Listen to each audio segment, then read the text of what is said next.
welcome to the wee talk show, Christmas special. I'm your host Robbo, and today I've got a very, very special episode. I've got Ross Clark here with me, good pal of mine. Ross, how you doing? I'm good, mate, how are you? Not bad. And Ross, I believe you've got us also a present with you. I have, aye. It's a very dear present to me. Here he is. It's me. Not bad, mate. So if people don't know, this is Zander Clark, St Johnstone keeper, Scotland keeper. How's things been, mate? Been all good for me. Just loving football at the minute. Not that I've ever not loved it, but just obviously, as you touched on there, international setups, and listen, we're on a sort of poor run at the minute, but league seems to be like that this year, where teams can go on a winning streak and then go on a losing streak. Unfortunately for us at the minute, we are on a sort of bad patch, but game on Saturday, hopefully be able to turn it around.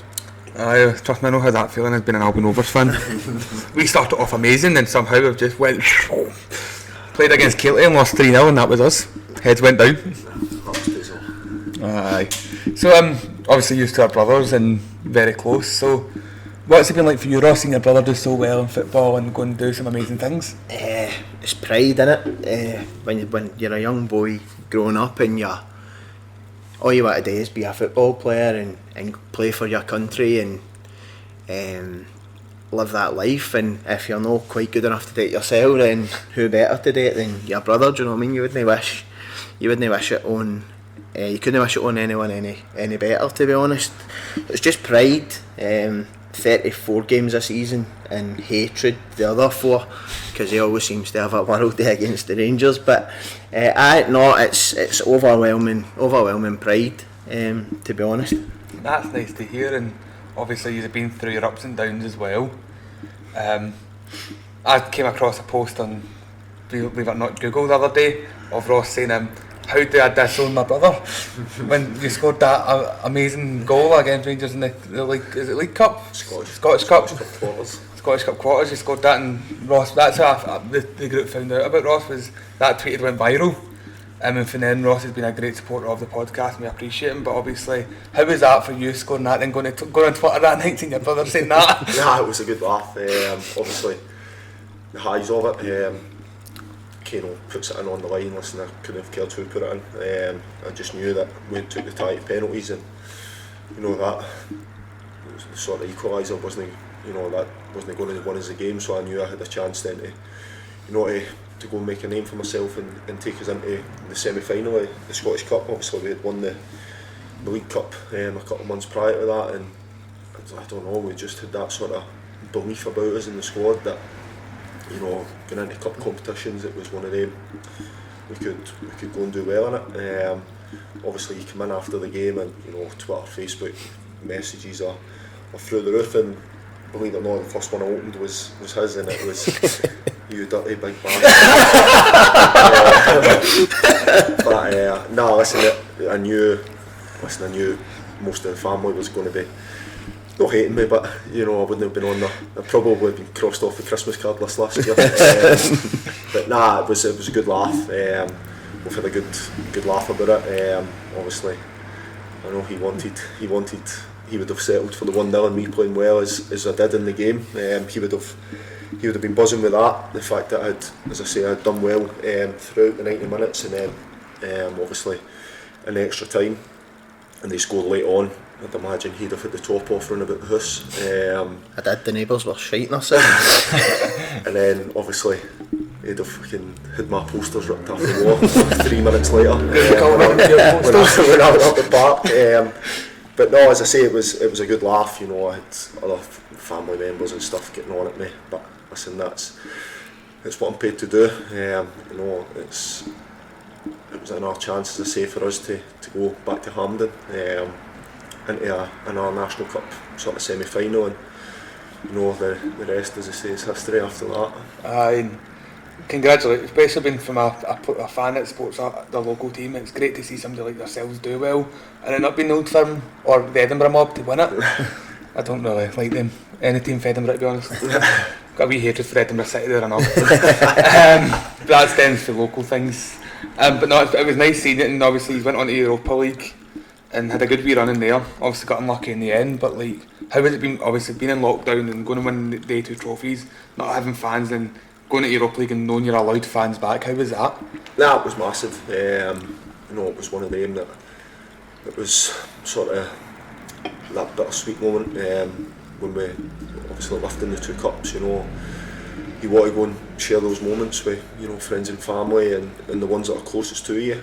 Unfortunately for us, we couldn't do it, but listen, we still made the most of it. We still had a right good session after that. Not so much the League Cup. We played Hamilton away on the Wednesday night after the game on the Sunday. So Worst ground in Scotland. I'll say it now and I'll always say it. Behind yours. Listen, just because you missed out on promotion, don't take it out on just because you missed out promotion. But no, as I say, it was one of the moments. But listen, the team, what people always say it, you know, is when you're in a football environment, they sort of become your sort of second family. Everybody's that close, you know. You see the boys more than you see, you know, family and friends.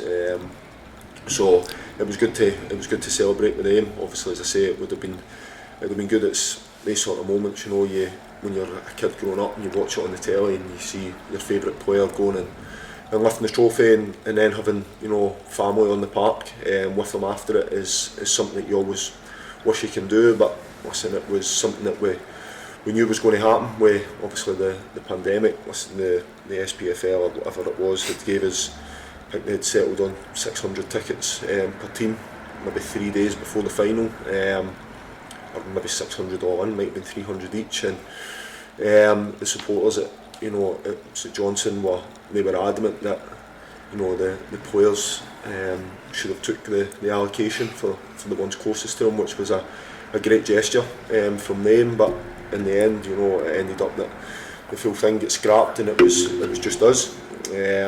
But like I say, it was a good day.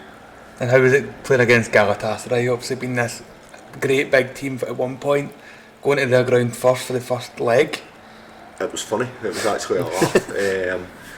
Just us donuts showing up at Galatasaray. You know what the fans are like. It's a hostile place. Cases, man. We never played them at their ground. Their ground was getting renovation work done to it, so we played them at, I don't know how you say it, Bashkir or something like that. Oh, Istanbul, Bashkir. The mob that just came out of nowhere. The Bob Ball and Golly played for in Champions League while Celtic were still out. They came out of nowhere. And listen, I think they only get formed in 2014 or something. And honestly, the setup that they had was incredible. I think they won the league a couple of years ago. So it was a great setup. But as I say, I think 9,000 Galatasaray fans there, just stepping out on the park, and you know, that sort of hostile environment. It's something that, again, that you always want to go and experience. Listen, that never in my career would have thought I'd have been playing Galatasaray away for St Johnstone. But it's something that we've done. We ran them very close and over there. We take the lead 1-0. They're down to 10 men, and you know, you can see the goal sort of 3 or 4 minutes after you take the lead. And it was weird afterwards, you know, because you've gone into the changing room after the game and you're actually disappointed that you've not managed to hold on for a win, and then sort of reality kicks in, like St Johnstone, like we are actually disappointed here that we've not come away to, you know, a European giant at one stage in Galatasaray and not won. So it just showed the sort of belief and confidence that we had sort of beaten through the squad from the season previous, and obviously the return leg, they showed their class and beat us 4-1, but it gave us then another opportunity to go and play LASK or LASK, however you want to say them, from Austria, to try and get into the Conference League. And again, we got there. You know, I think last season they finished second behind Tottenham in the Europa League group. Aye. You know, so it wasn't as if there were, you know, any sort of mugs, and you go away to them and come away with one each draw again. It's one of them. It was again that sort of feeling of we've missed a sort of chance here to take it back to our place with a lead, and like that again, just the quality of play that they had. You can see how they done so well last season. I think they're undefeated now in the group stage of this season's competition. So for us to go and experience that was you know, the sort of rewards of last season for us, and as you say, it was good to eventually get fans back into the home ties. Place was rocking, and it was definitely something that we'd missed. Because obviously I've watched your games, I watch quite a lot of Scottish games in general, no matter who's playing. Even like when I'm watching Clydebank play Brighton the other week, like on telly, you stuck it on. We don't mention Clydebank. Okay. Our dad's a yoker, man, eh? Oh, okay. Our dad's a yoker, man. We don't talk about the Mankey gypsies. I remember my rivals fought over Clydebank, so I've got the same hatred. But you watched the game, and it's nice seeing young fans even there supporting their local team. You've got obviously Fair City Unity, the boys that sing week in week out. In that wee corner, and obviously they planned the display. Yeah. What was that like, walking out and seeing this display actually? Listen, it was brilliant. It takes obviously a lot of preparation from, as you say, the young kids, for them to go and actually plan it and see it through. I think they had the marks to the games and everything as well. It was one of our guests, believe it or not, the night before we had him on, was it the marks? I had him on the day after, he's telling us all about it, and it's on his YouTube channel, and it's great to see. No, it's brilliant. It's as you say, it's great to see, and like that, it's always good. As you say, like yourselves supporting your local club, just to have that sort of interest for the young ones in the community to go and sort of watch a game of football on the Saturday and feel like they're right involved. If they can go and bang the drum and swear and whatever when they're away from their mum and dad, and nobody's going to bat an eyelid because it's creating an atmosphere, then they're brilliant. So it's good to see. It's good to see that young kids are still wanting to take an interest in sort of lesser teams. Don't want to go and support your usuals. Rangers, Celtic are a big name. They're quite happy to go and spend their Saturday with their mates, as you say, doing it at the Scottish San Siro, watching Albion and what have you. So you heard it here, guys, in San Siro. You're a witness to that. I'll be sending this to Linus. Listen, no, it's great to see obviously young fans coming about. Like we had at one point, we were playing St Mirren Colts in the Trust. I was telling you about this. We had 42 bodies there, young boys for the age of like 12 to 25, all mixed together singing. And it was the attendance was like 200. But knowing that you were up like 10% of that was amazing. I didn't have that we won the game easy, but it was more just these young guys came back after this and kept coming. They're still going to the day, and it's really nice to see young fans taking an interest, even when no films are playing now. I think there's quite a lot of that in Scottish football right now. I know St Johnstone do it, and I think Partick Thistle done it as well with this.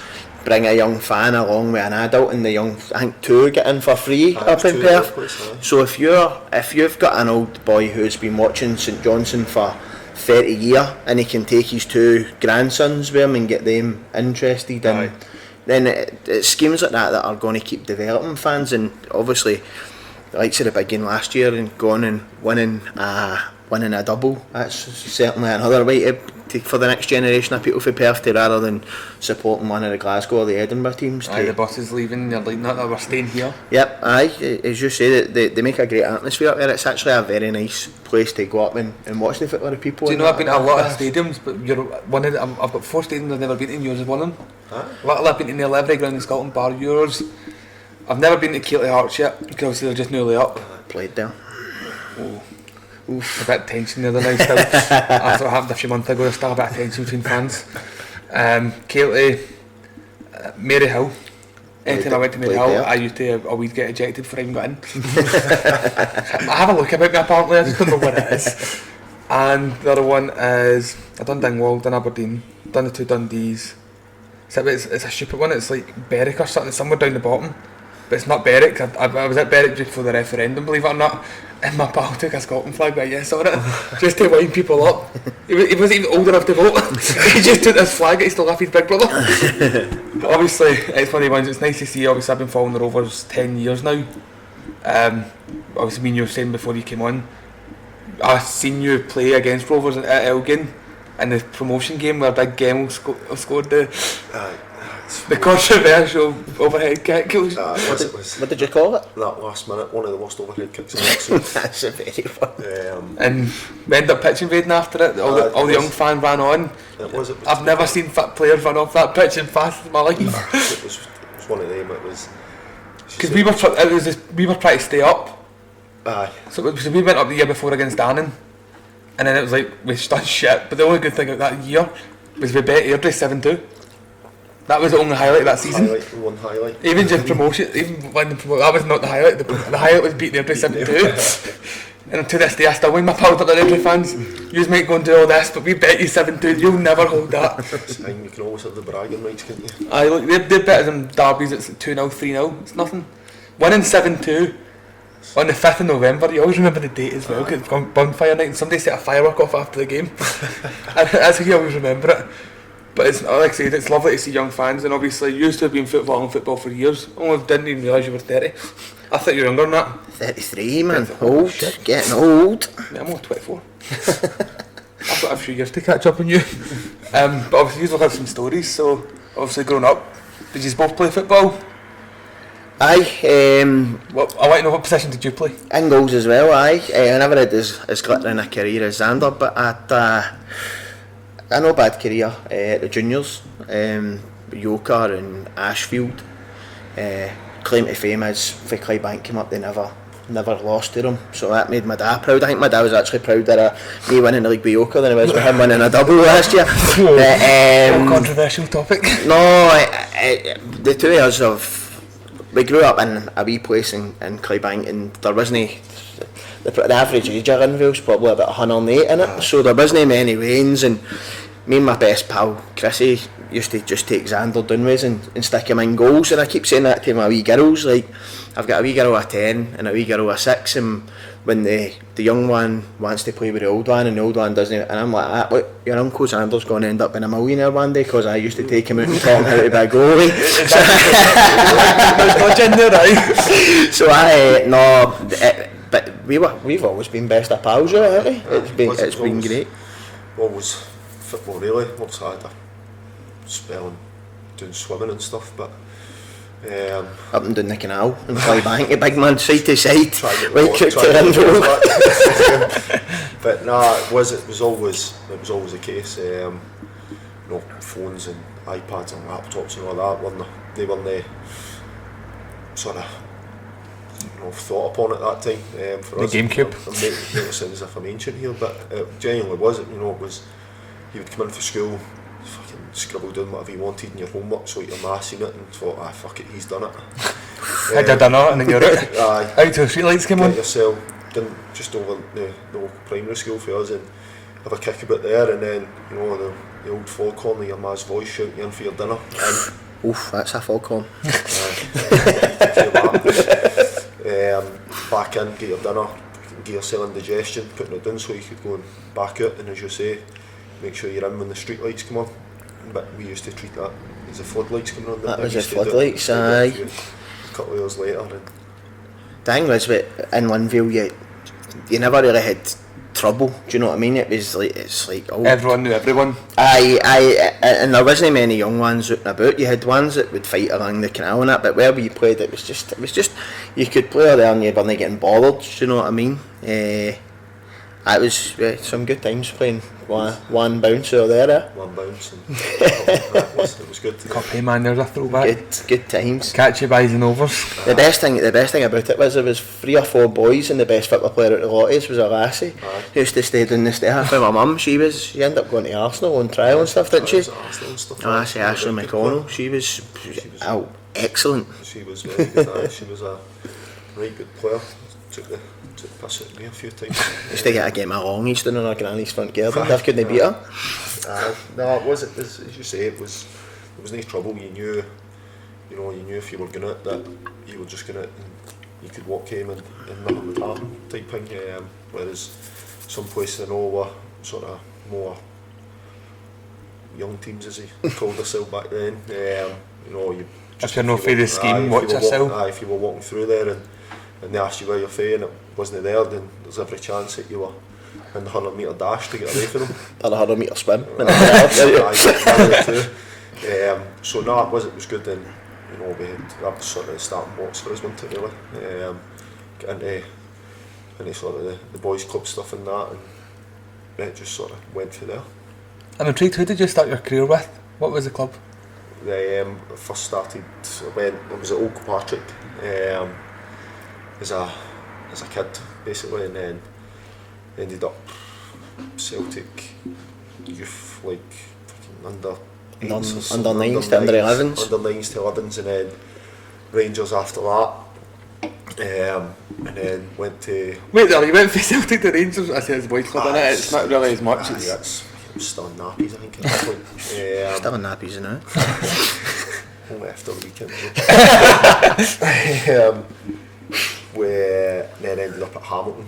That was sort of the first sort of club where, you know, you were in training 3 nights a week, and it was, you were almost like a part-time footballer, but still you were only young. The shite team in Lanarkshire. I was only about 13, 14 maybe at the time, and then left school and went to St Johnson. Been there ever since. What did you get released for Hamilton for again? What did you get? What happened to Hamilton? Nah, He's stuck in it now, so might as well. Oh, yeah, I got released for there because they said that I wasn't going to be tall enough to be a goalie. Hamilton, this is what you could have had. So it was one of them. Might not be fighting relegation. It was one of them that, you know, as a kid that's 15, you're thinking, that's it, the ship sailed type thing. A few down moments, applying for jobs and trying to be a joiner and what have you.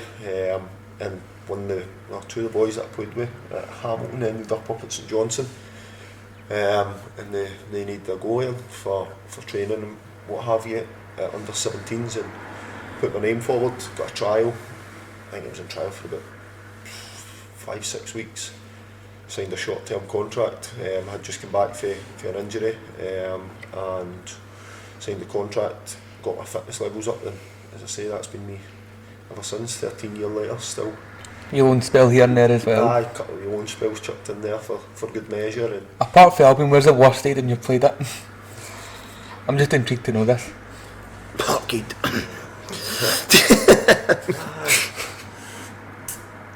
I remember going down to Stranraer and having a fucking shocker down there. I remember coming all the way to Alloa to watch you, and you had a shocker there, get sent off after about 8 minutes. I love it, just a bad team, man. There was, so I don't know, probably when I was at Elgin there would have been a few, but listen, that's just me. It's one of them that for what, you know, the teams are, it's to have a stadium and you know, fill it well and get supporters through the gates it's one of them that when you're 18, 19, you're not used to that. You know, you're used to playing at the back at training pitches and stuff. To then go and experience, you know, crowds and, you know, the odd bit of abuse that you get for the whole support was good, and certainly helped develop me.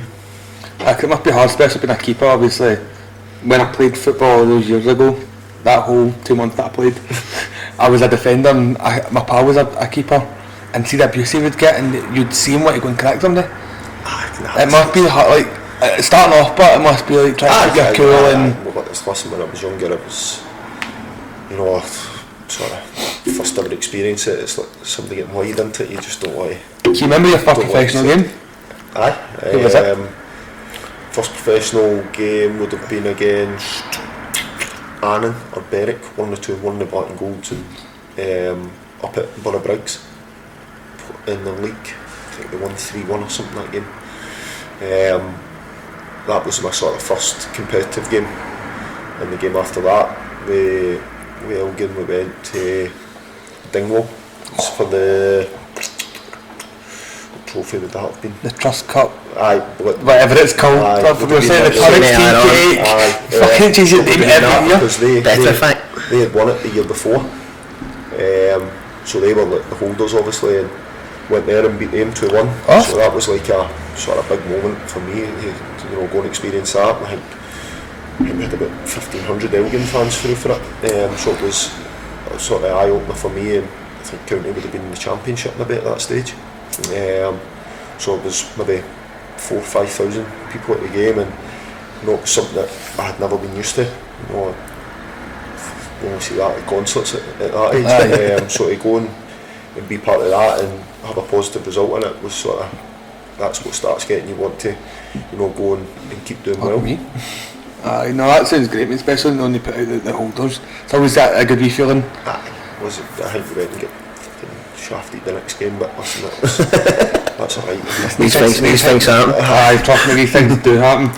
Fucking, I've seen Rovers, like, even at the weekend there, they were 2-0 down, came back to 2 each, and lost a goal in like the 84th minute. And you're sitting there like, yeah, we can go for it. And the last I'd seen on the live score was Rovers' dangerous attack, and it came up 3-2 to them. Like, oh, you fucking cunt.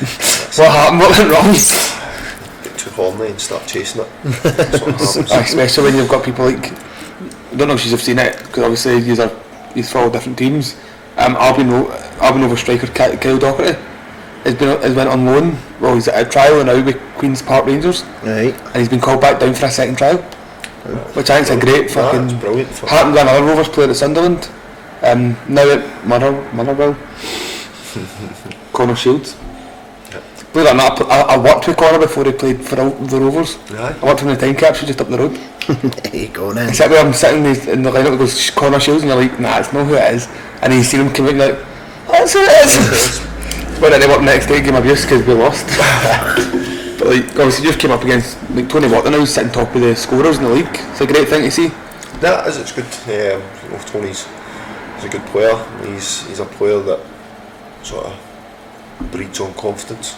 He's a confidence player. He's got so much ability, and listen, he's proven that at the minute.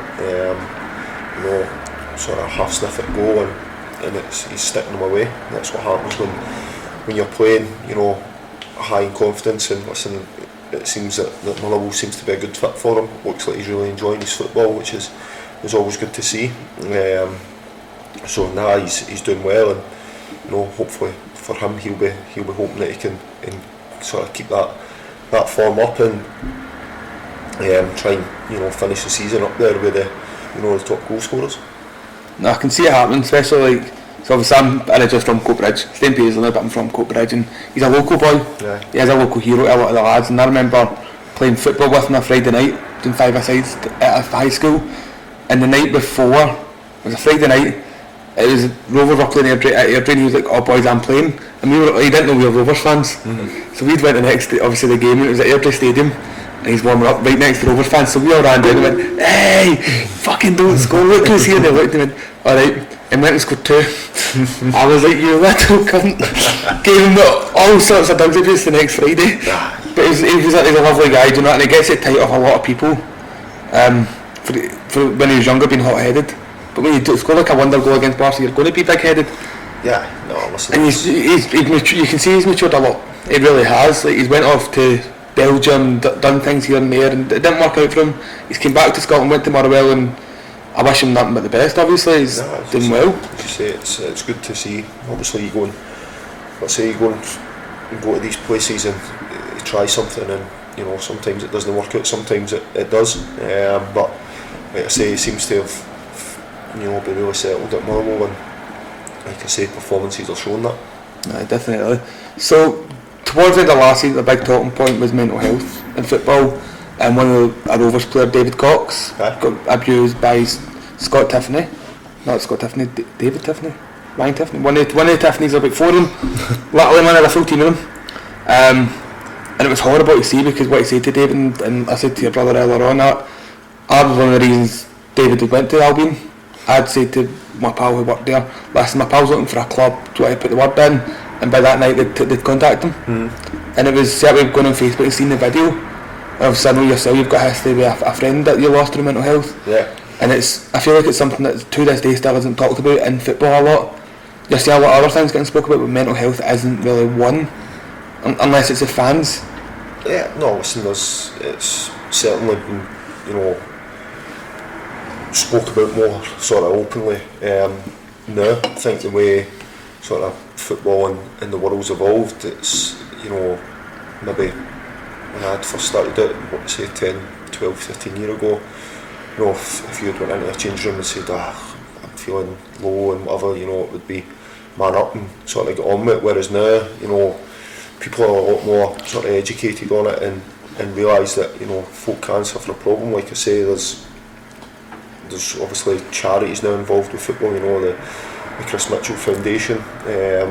Obviously, I played with Mitch, and it's, you know, it was a tough one for us all to take. And listen, his family set up, you know, the charity, and on his behalf to try and sort of bring that awareness of, you know, some folk have got problems that need help.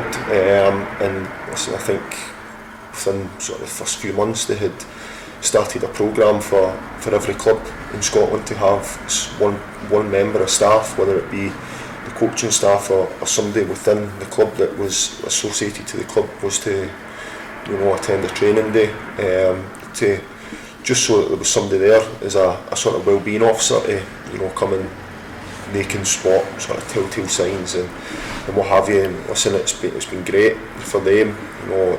Hats off to, you know, Laura, Phil, Brenda, the lot of them for taking it upon themselves, you know, to start up such a, you know, a big case, because listen, it is, and obviously as you touched on there with Coxey, he's part of, you know, I think he's an ambassador at Back On Side as well, which is another charity that's involved, you know, Libby and everybody's doing a great job in that, you know. I think they've got another charity game coming up where all the funds raised, you know, go back into giving people who are in need counselling sessions that are, you know, paid for and stuff.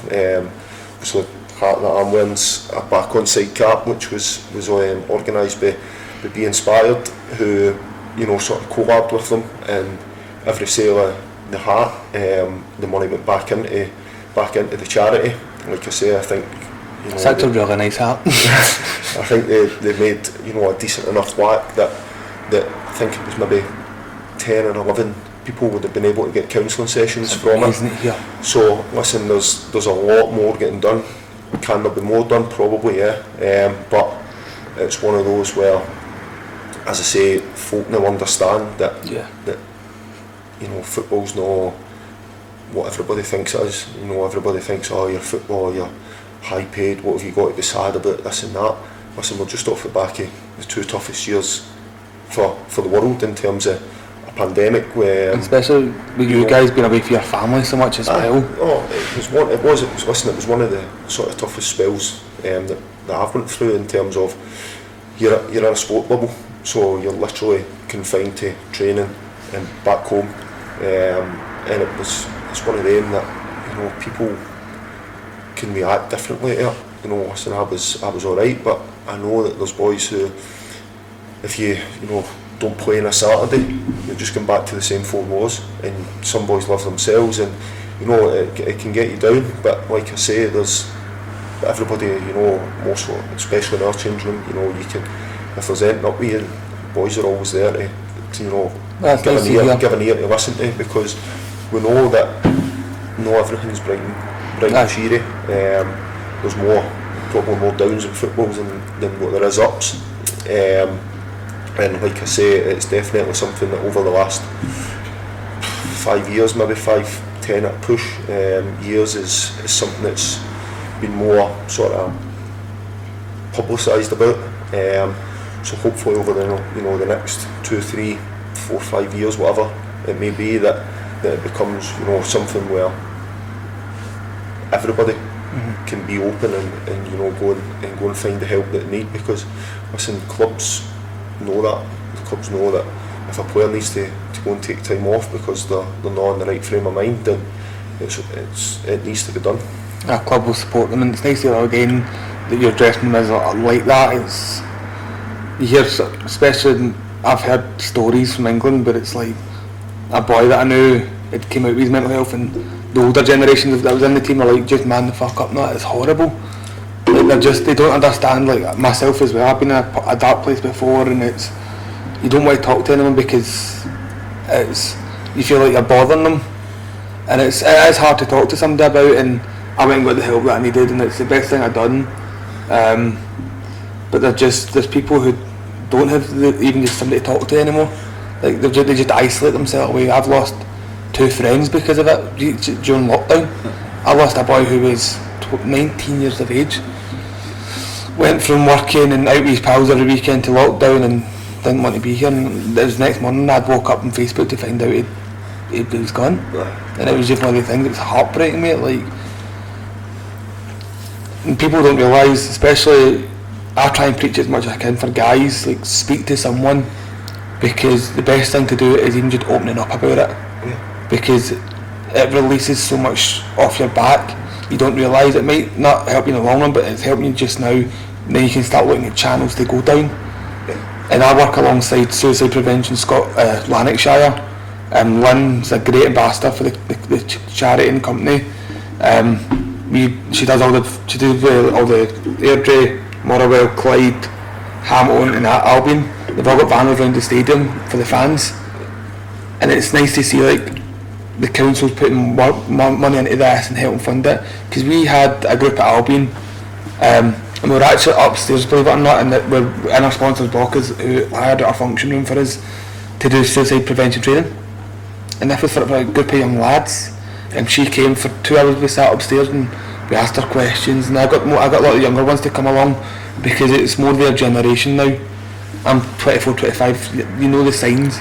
These young boys don't, and one of the boys had texted me the other week there, and I said, my pal was feeling down and I noticed it, and I spoke to him, and he went and spoke to his mum about it, and he's only 13. Yeah. You think to yourself, well done, like, because of that training you've helped. And obviously I know yourself, you've had a few issues before with mental health. Aye, well, plenty. Plenty, aye. We've both been down dark roads with other things as well. But you get the help, and it's nice sitting knowing there's support bubbles there as well for people. Like, aye, I like.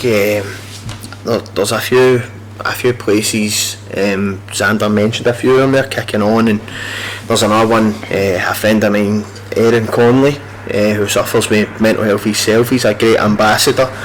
Time to Tackle. So they provide football therapy, 3 football sessions for people who are maybe not feeling it themselves. You get a game of football, that kind of breaks the ice, and then they can have a wee discussion after it.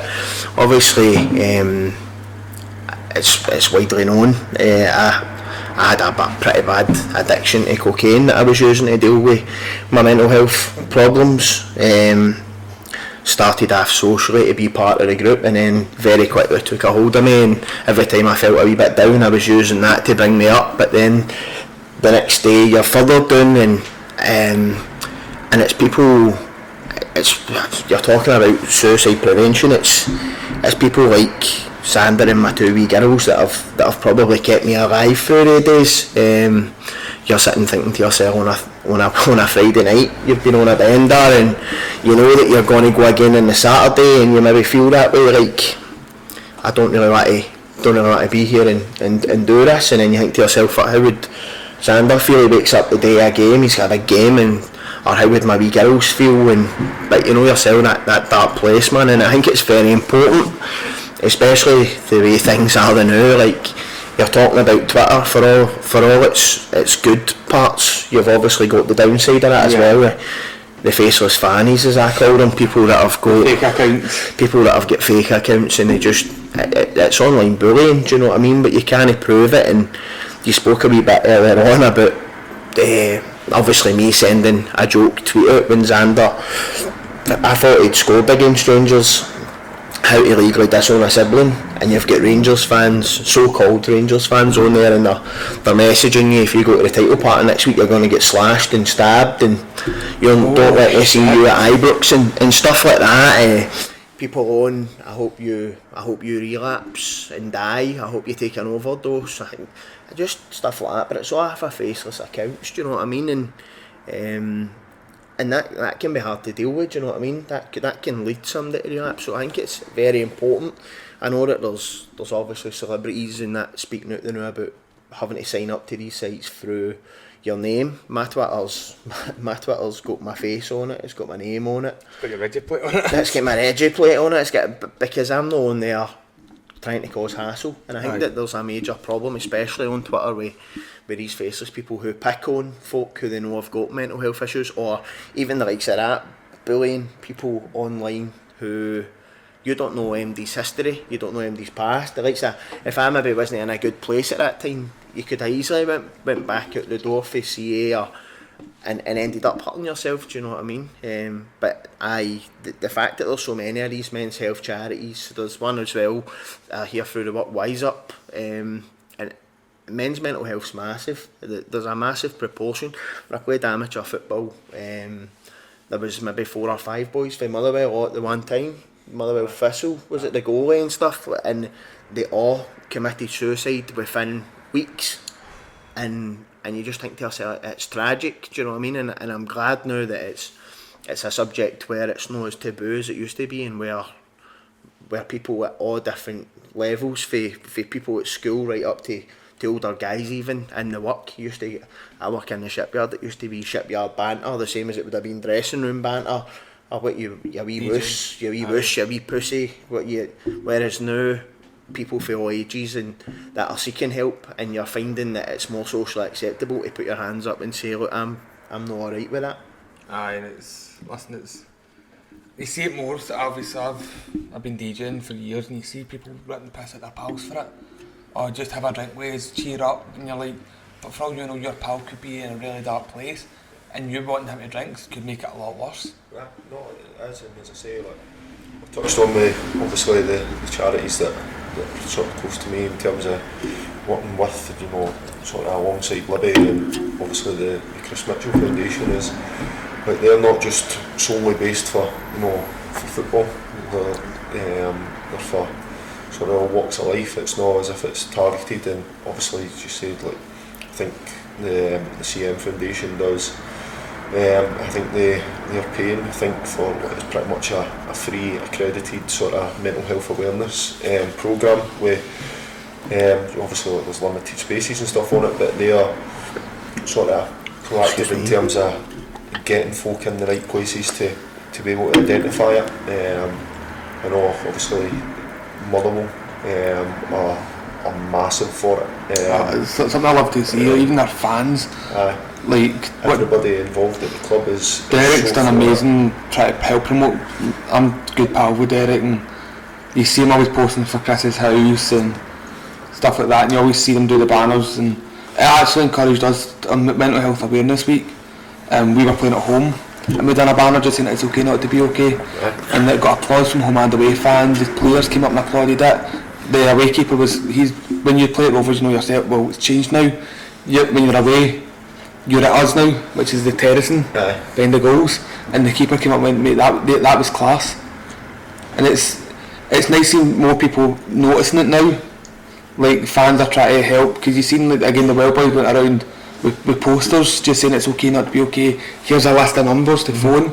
You've got Chris's house, you've got the ones you've mentioned, and I will link every one of these in the description for people if they are needing help, because it is a big thing, especially over this time of year. Yep, definitely. That's kind of why I want to bring you two on, because obviously you both had past where it's involved mental health, and I'm a big believer that it is okay not to be okay. I've been in dark, again, I was 15 years of age in school getting proper bullied, where one night I tried to kill myself. My pal broke down my front door and my bathroom door and had saved me. I was in the bath ready to slap my wrist, and being 15, it's like I had my full life ahead of me, but in that split moment you don't care about it. No. And went to different schools, believe it or not, and he came up to my school the next day, came into the reception, demanded to speak to my guidance teacher. My pal was older, and told her what happened, and I got pulled out of class, and I got sat down with my counsellor and my guidance teacher and my mother. My mother had no idea, and because you bottle up, especially at a young age, again, like I said, the young boy for the Rovers that clocked it, that could be his pal at the weekend gone. Yeah, just more so sort of young age, it's like that, folk in school or college or what have you, as you say, they just keep it bottled up. But like I touched on over the last sort of, as I say, 5 years, I think it's definitely more widely known, and you know, a lot more folk are more aware of looking for the telltale signs, whereas, as I say, 10 years ago you might have started getting on to somebody, try to, you know, have a laugh and sort of putting them down to try and get them up, whereas it was probably in reality putting them further down. If you were bringing them up, it was for that split second until they were at your company, and then they were in a darker place than what they were before.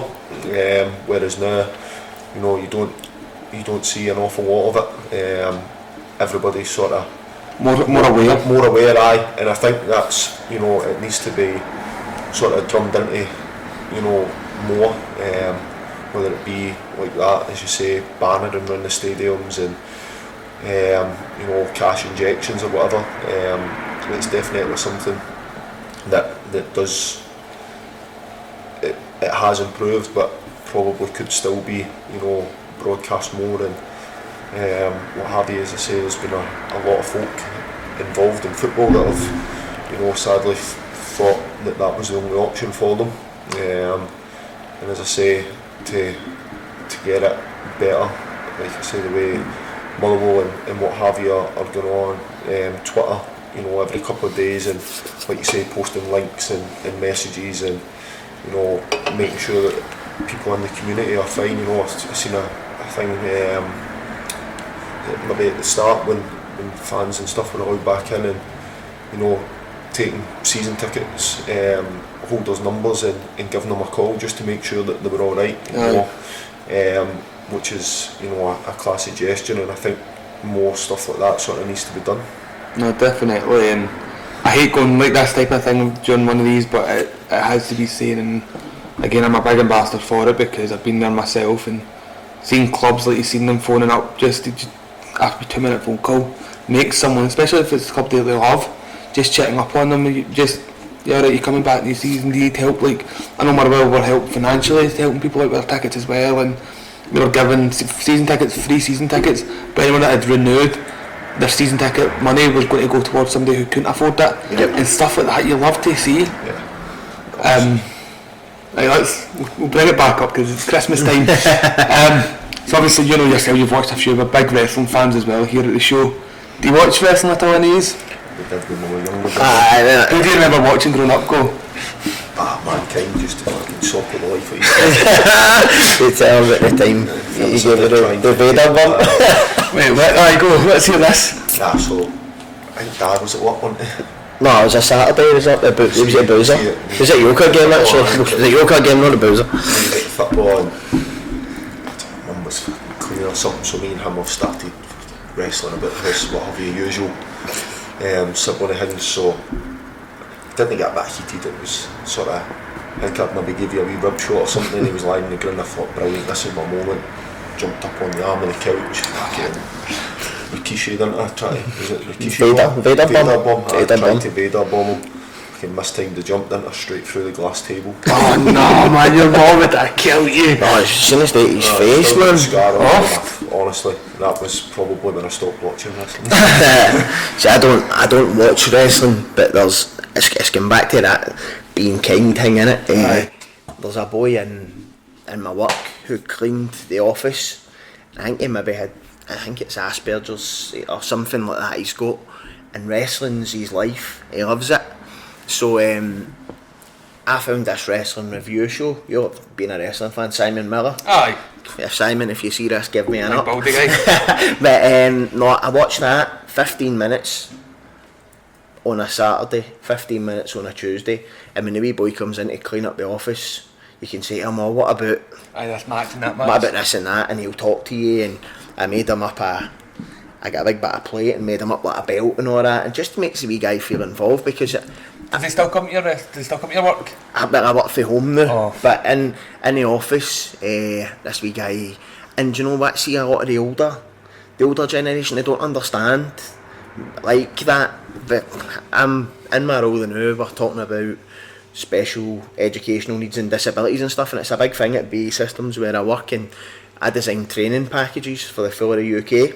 So I'm up and down to Barrow and Portsmouth and on the Clyde up here as well, and you're trying to get it across that, see, if you've got 8 people in a classroom and the instructor tells them and 6 of them pick it up like that, but there might be 2 who don't. A lot of the older generation just think they 2 have not been listening, whereas they could have sensory processing, they could, so all that sort of stuff now I think is, you don't get somebody who had autism before would have been an unruly child, whereas now you're getting these diagnoses and is that the right word? Diagnosis. So you've got these kind of medical professionals in that coming in all over the place who are helping these people, and obviously for me that wee guy, probably the highlight of his day, coming into that office and having somebody who talks to him on a level, do you know what I mean? And let's be honest, I like a carry on and I know I act like a big win anyway, so that's where my thing for the wrestling comes. But the guy, ups and downs on what culture wrestling. So I watch that and have a laugh, and I keep up to it. Don't get me wrong, if I woke up in the middle of the night and there was a pay-per-view on, I'd maybe stick it on. But no, I've been to a couple of the ICW shows as well with my cousin. That's one of our biggest people we bring in is ICW. We don't normally focus on wrestlers because we've started bringing in a lot of younger ones who their work might not be confident enough. Right. So we bring them on, we say to them, listen, we'll bring you on, have a chat and help you. And these guys, one of the guys were in one of their biggest shows of the year in the Barons. And he spoke on it after his match, how he loved it. And brilliant. It's stuff like that you like to see. Like you had that wee guy on back in July. July we started, with July wasn't it? We had Logan in. Yeah. It was the day the Scottish League Cup table shit. See, obviously you wouldn't have been in it. Me and my pal done this before it live. We had it on the phone and we watched it live and wrote down the teams and like who's going to win this one, who'll win that one. And after we had a boy who I'm getting back on, he's a good pal of mine now, he's helped me a lot recently. Logan, he's doing smashing in ICW and his missus has just signed for WWE. She's down in London now. She's back and forward between Glasgow and London. And we Angel, she's smashing it. It's like this is the future of wrestling. It's like if we've got the money enough, we can make sure we wink nudge them and never come back to Glasgow. There's Monkey's a special wee chap. There's quite a lot of Scottish people making it in the wrestling. The Scottish scene's killing it now. We've got Gallus, Dewdrop, whose real name is Viper. Yep, aye. Kayla Ray, Big Drew McIntyre, who's one of yours. Big man brought the... My boy, man. When he's won the league a title. He did, mate, aye. He did, I thought that was amazing. Getting a WWE, only club I've known to have a WWE title with 55 on it. Andy absolutely smashes Chris Sutton on Twitter, which the two of them go at it. It's good to I'd see. love to see the two of them sit down and go for it. But the Scottish scene's killing it, and it's great to see a lot of these independent guys are getting the chance to call ups now. Where before it was, if Drew was underappreciated because he was Scottish and he had to change his accent and all, he spoke about it.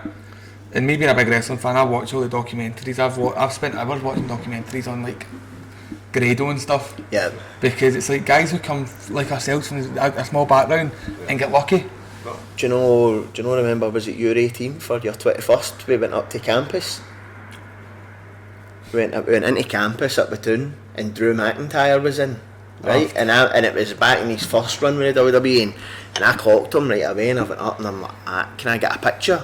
He's trying. He can't remember it. He was that pissed. I remember my 18 for my 21st. Can't remember yesterday.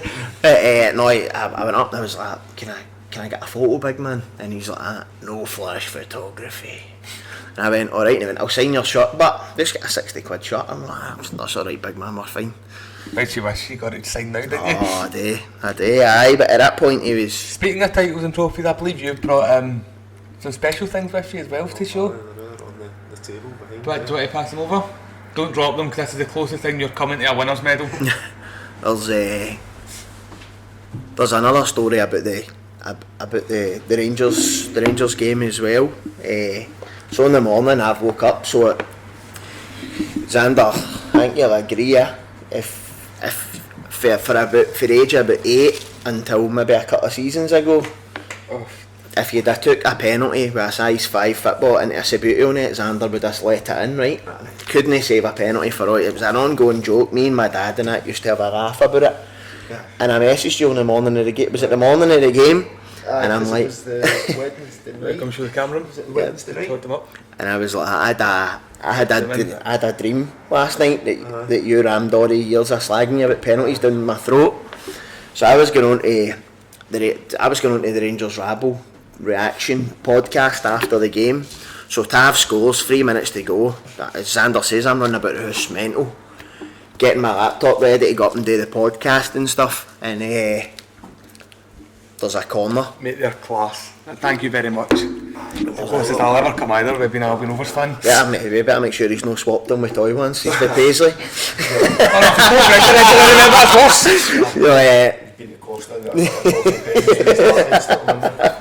So I'd text him in the morning and I'm like, I've got a bad feeling. I've had a dream you saved a cut of penalties and put Rangers out the cut. And you're a lovely sponsor, just came in as well, Mark. How are you doing? So again, I'm getting ready to do a podcast, corner to St Johnson, and I comes down the stair and I just sees him in the box. And I'm like, what's he doing? Then he's, oh my God, man. But see, in that split second, as Zander says, I've texted him abuse, right? But see, at the same time, you put that tweet up because... Did it go down as your goal? No. Are you claiming it as your goal, but... Nah, listen, at the time I knew it, I thought it tipped Kane at the time, but I was... That buzzing off there, so you thought it was you? I was celebrating. Listen, we'll all go down as your goal. Aye, listen, I still think it's going in. We still don't talk about it in my house. This is actually the first I've got PTSD. But nah, it was. I think if it hits Barris and Chingas in, it goes down his mind. It doesn't go down as an own goal. So. Yeah, right, it was going in. In all fairness, we Kane struggles for goals anyway. So anyone he can get. Nah, fair enough. And obviously, you've got a good quick run of games coming up. I'm sure. You've got Aberdeen at home. Busy schedule coming up. I think Aberdeen Saturday.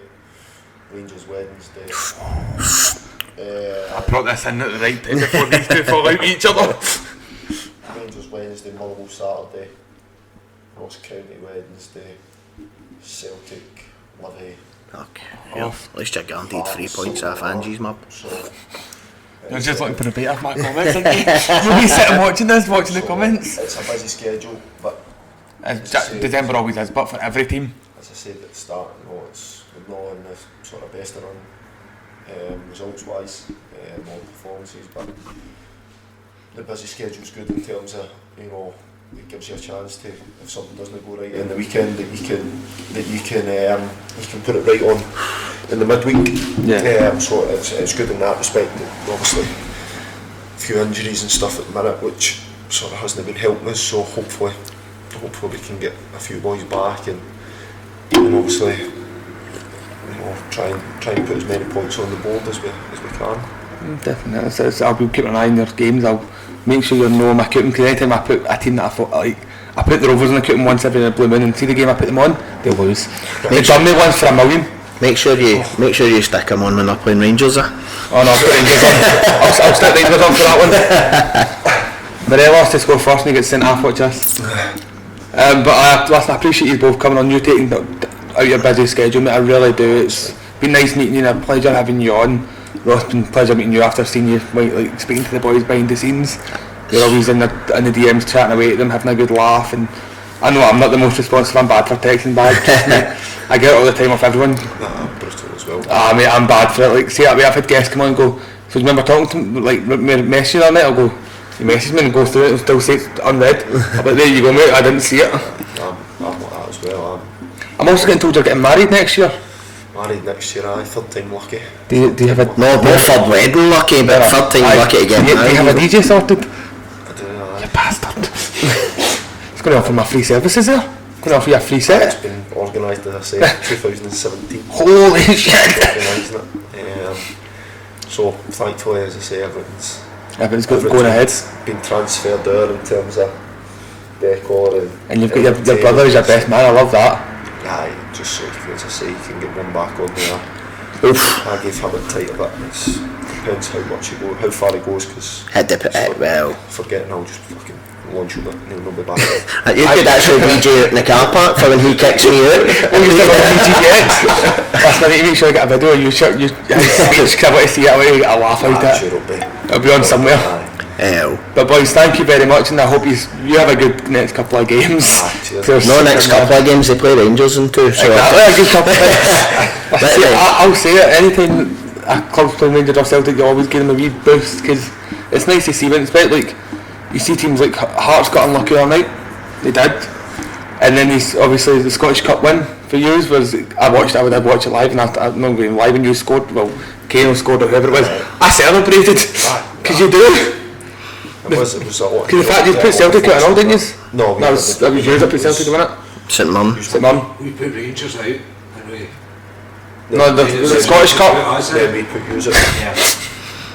That's always a good wee dig for them. There you go. No, but that was just probably one of the things for us as well when we won the Betfred. It was, you know, a lot of folks saying, they've won it, but they've sort of not been handed it, but they've not had to sort of beat one of the big two. But it doesn't matter who you beat, you've still won it.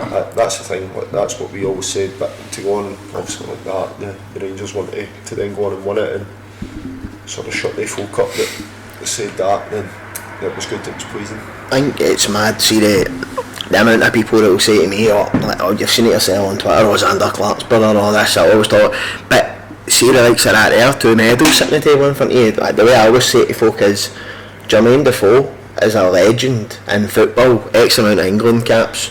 He's only got 1 of them for his full career. So see somebody winning 2 they don't come easy. It doesn't matter who you're playing against. 1 year. It's amazing as well. He's done it on the MD who's played football, even at a crappy level, 5-a-sides can tell you that the best teams can get beat off the worst teams in cup competitions. And listen, we beat Motherwell. I'll take. We beat Motherwell in the 5th round of the Scottish Cup. It just shows you, it's like, especially in cup games, it's your underdog always the ones to watch. I said that at Clydebank game, I said to him, watch it at Clydebank game, Clydebank will be the underdog and what happened. They held the draw and then they went and got the win. Who did you get in this next round of Scottish Cup? I want to ask. You've got Kilty. Get the win, get the fucking win. You've got Kilty. Go and score a penalty. You've got Kilty away, 22nd of January. Nice part, that. So, put them in the... Better watch, they've got some mad ultras, mad 12-year-olds kicking around. Them actually in the group stages of the Betfred last season. The World Cup then. Played, they were in the group, played them at their place, so looking forward to it. Go and do me a favour, take out Joe Cardle. No, I'm kidding on, Joe's a lovely guy. But aye guys, thank you very much and I hope you have a great Christmas and Santa brings you everything you want. You're one obviously, clearly. You want the redemption. Yes. I wish you all the best for the league, mate, and obviously I wish you all the best in the cup as well. No, thank you for having me on, mate. Not a problem. Thank you. Guys, I've been Robbo, Perfect. and we'll see you next week. Cheers.